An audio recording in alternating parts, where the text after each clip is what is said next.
الحمدللہ والصلاة والسلام علی رسول اللہ۔ لومڑی کی کھال رنگنے سے بھی پاک نہیں ہوگی۔ سوال کیا گیا ہے، اگر لومڑی کی کھال کو رنگ لیا جائے تو کیا وہ پاک ہو جائے گی، اور کیا اس کھال کو پہننے کے لیے استعمال کیا جا سکتا ہے، اور کیا اس کی خرید و فروخت اور تجارت بھی جائز ہے؟ الجواب بعون اللہ سبحانہ و تعالی۔ لومڑی کی کھال اس کے گوشت کی طرح نجس ہے، کیونکہ لومڑی درندہ جانور ہے اور درندوں سے عمومی طور پر منع کیا گیا ہے۔ اس کی دلیل جناب ابو ہریرہ رضی اللہ عنہ کی حدیث میں ہے کہ آپ علیہ الصلاۃ والسلام نے فرمایا، ہر کچلی والے درندے کا گوشت کھانا حرام ہے۔ اسے امام مسلم نے روایت کیا ہے۔ اسی طرح ابو ملیح بن اسامہ اپنے والد اسامہ رضی اللہ عنہما سے روایت کرتے ہیں کہ رسول اللہ صلی اللہ علیہ وآلہ وسلم نے درندوں کی کھال سے منع فرمایا۔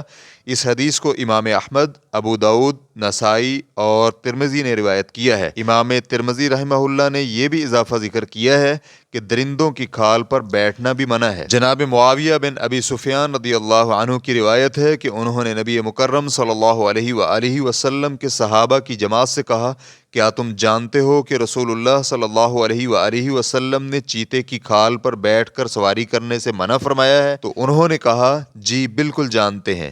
اس حدیث کو امام احمد اور ابو داؤد نے روایت کیا ہے۔ ایک روایت میں ہے کہ جناب مقدام بن معدی کرب رضی اللہ عنہ کہتے ہیں کہ انہوں نے جناب معاویہ رضی اللہ عنہ سے کہا، میں تمہیں اللہ کا واسطہ دیتا ہوں، مجھے بتلاؤ، کیا آپ جانتے ہو کہ رسول اللہ صلی اللہ علیہ وآلہ وسلم نے درندے کی کھال پہننے اور اس پر بیٹھ کر سواری کرنے سے منع فرمایا ہے؟ تو انہوں نے کہا، جی ہاں جانتا ہوں۔ اس حدیث کو ابو داؤد اور نسائی نے روایت کیا ہے۔ اسی طرح جناب ابو ہریرہ رضی اللہ عنہ سے مروی ہے کہ نبی مکرم صلی اللہ علیہ وآلہ وسلم نے فرمایا، ایسے لوگوں کے ہمراہ فرشتے نہیں ہوتے جن میں چیتے کی کھال ہو۔ اس حدیث کو ابو داؤد نے روایت کیا ہے۔ تو یہ تمام روایات ایسے جانور کی کھال کو استعمال کرنے سے روکتی ہیں جن کا گوشت نہیں کھایا جاتا، کیونکہ اگر انہیں استعمال میں لایا جائے گا تو تکبر پیدا ہوگا۔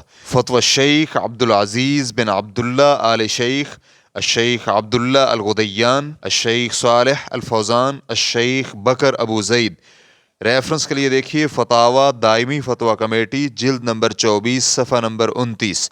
واللہ تعالی اعلم۔ اسلام کیو اے ریکارڈنگز، مؤسسۃ الشیخ محمد صالح المنجد، المملکۃ العربیۃ السعودیہ، فتویٰ نمبر 105419۔ والسلام علیکم ورحمۃ اللہ وبرکاتہ۔